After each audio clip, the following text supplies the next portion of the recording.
Hey everyone, it's Jen with Spirited Saturdays, and today I'm talking about self-injury. It's still technically Eating Disorders Awareness Week, and I think it's very fitting that self-injury and Eating Disorders Awareness Week overlap because for many it's a dual problem or one gives way to the other because they come from similar sources or the same source.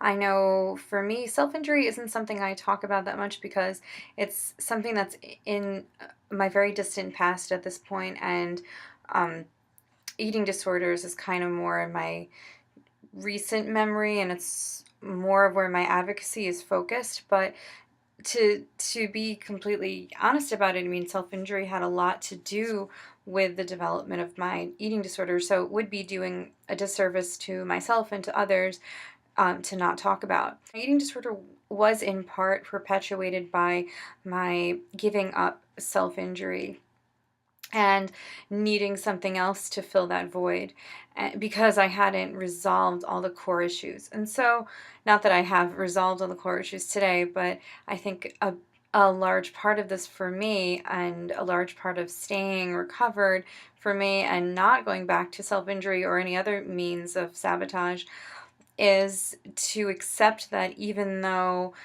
I don't have it all figured out. It's okay, and it doesn't mean that I need to go back to something, anything, any means of dealing in an unhealthy way. So I think it's really important for everyone to know that even if you haven't, gotten to the place you want to be at, you can still give up all maladaptive, destructive, sabotaging behaviors.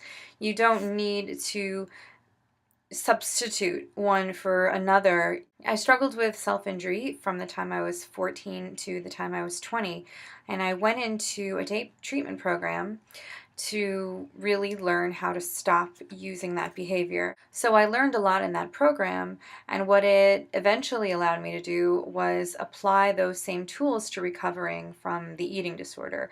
And when I recovered from the eating disorder, I considered myself having recovered from everything, self-injury, the eating disorder, and basically kind of just declaring that I wasn't going to use any more of those behaviors in order to move forward, in order to, I was gonna feel things and experience things.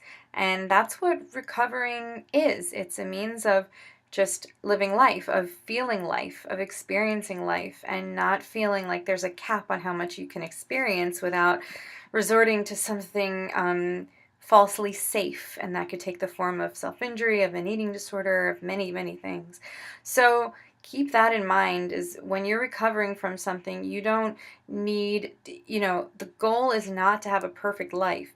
And just because you may not have the life that you want once you've recovered from one thing or gotten past one kind of struggle, it doesn't mean that you are inevitably going to fall back onto another one. You can rest in that gray area. You can examine and explore that gray, and the whole beauty of recovery and the whole beauty of that process is being able to sit with that and being able to sit with uncomfortable feelings and ride them through and learn about yourself through them and learn about the world through them and learn about how you experience life through that gray area without having this notion of, oh, well, at least I have this if this doesn't work out. That's a false sense of safety, and it's going to encourage a deeper cycle and just more of the same cycle.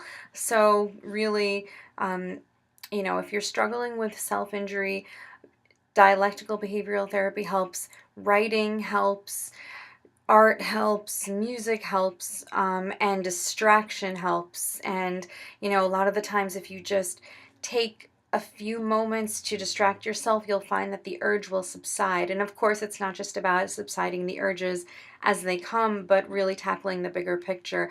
So that's when DBT can really help, because it helps for overall emotion regulation. It helps for just improving your sense of self-worth, so that you don't feel you deserve this, and you feel you're worth more than this. A lot of what ended up switching for me in the end was that I became scared of it, and I got my feelings back, and that helped me. So it'll help you, whether it's DBT or other kinds of therapy. It's important to get help in valuing yourself, valuing your life, because while it isn't suicide necessarily, while it isn't synonymous with suicide, one, it could lead there because you lose incrementally the value you place on your life, and two, it's no means of staying alive. You're just surviving, if that. So I wish the best for you. I wish for you that you could have a holistic healing, a holistic recovery from